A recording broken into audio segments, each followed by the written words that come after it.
Saya dari jurusan Teknik Sipil, Prodi Perencanaan Jalan dan Jembatan, semester 1 kelas B. Sekarang saya akan membawakan materi tentang kerukunan hidup beragama. Yang pertama, mahasiswa menyadari bahwa kerukunan hidup beragama adalah kewajiban dan kebutuhan dalam bermasyarakat majemuk. Yang pertama, mahasiswa merumuskan makna kerukunan hidup beragama secara konkret dalam hidup bermasyarakat. Mahasiswa memberi contoh bentuk-bentuk hidup rukun dalam hidup bermasyarakat. Latar belakang masalah, setiap orang beragama tidak dapat memisahkan diri dari pergaulan dengan orang-orang beragama lain. Yang kedua, rakyat Indonesia terdiri dari suku dan agama. Yang ketiga, ada dua pemahaman umat beragama tentang sikap terhadap agama lain. Yang pertama, hanya agama saya yang benar, agama lain tidak. Kedua, semua agama adalah benar karena semua agama menuju Allah, hanya caranya yang berbeda-beda. Yang keempat, iman Kristen tidak menganut kedua pemahaman di atas. Yang kelima, umat Kristen dalam pergaulannya dengan umat beragama sangat mendambakan hidup rukun. Dan yang terakhir, mahasiswa terhindar dari sikap superior dan a priori terhadap umat beragama lain. Yang pertama, konsep Kristen tentang kerukunan di Indonesia. Konsep Kristen tentang kerukunan di Indonesia. Konsep Kristen tentang kerukunan di Indonesia mencakup nilai-nilai seperti toleransi, saling menghormati, dan hidup berdampingan dengan beragama keyakinan. Kristen menekankan pentingnya cinta kasih, perdamaian, dan kerjasama antar umat beragama untuk menciptakan masyarakat yang harmonis. Dalam konteks Indonesia, keberagaman agama dihargai, dan umat Kristen didorong untuk menjalin hubungan baik dengan komunitas agama lain demi terciptanya kerukunan dan persatuan.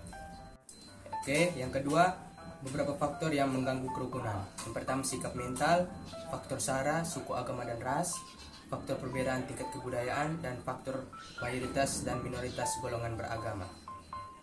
Faktor-faktor yang mengganggu kerukunan antara umat beragama Indonesia meliputi ketidakpahaman, stereotip, ketidakadilan, dan ketegangan politik. Solusinya melibatkan pendidikan intelektual yang baik, promosi dialog beragama, peningkatan kesadaran akan hak asasi manusia, serta upaya bersama untuk mengatasi masalah sosial politik yang dapat menciptakan ketegangan. Peran aktif masyarakat, pemerintah, dan tokoh agama dalam mempromosikan toleransi dan saling pengertian juga sangat penting. Yang ketiga, arti peranan agama. Yang pertama, sebagai faktor motivasi, sebagai faktor kreatif dan inovatif, sebagai faktor integratif, sebagai faktor sublimatif, dan sebagai faktor sumber inspirasi budaya bagi bangsa Indonesia. Peranan agama mencakup berbagai aspek kehidupan individu masyarakat. Secara umum, arti peranan agama dapat melibatkan pedoman moral. Agama sering memberikan norma dan nilai-nilai normal yang membimbing perilaku individu. Ini membantu untuk karakter dan etika. Ketentuan etika sosial. Agama dapat memberikan pedoman etika sosial dan tata nilai yang membentuk dasar bagi sistem hukum dan norma sosial dalam masyarakat. Yang terakhir, pengaruh pada kebudayaan. Agama dapat membentuk dan mempengaruhi unsur-unsur kebudayaan, termasuk seni, musik, dan ritual-ritual keagamaan. Yang keempat, kerukunan beragama dan toleransi beragama.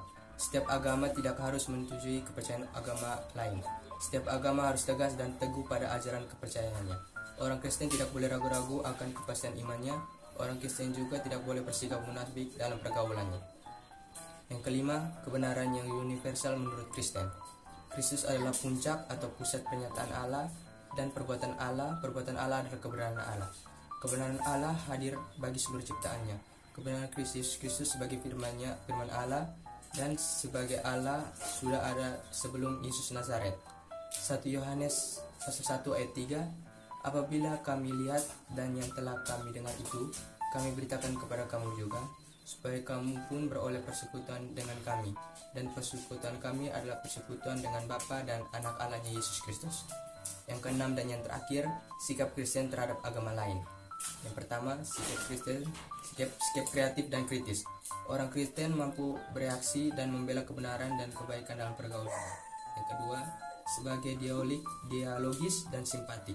Dialog merupakan bukti adanya persekutuan dan menimbulkan penghargaan, sedangkan simpatik merupakan bukti adanya kepedulian yang menimbulkan perhatian. Sekian dan terima kasih dari saya.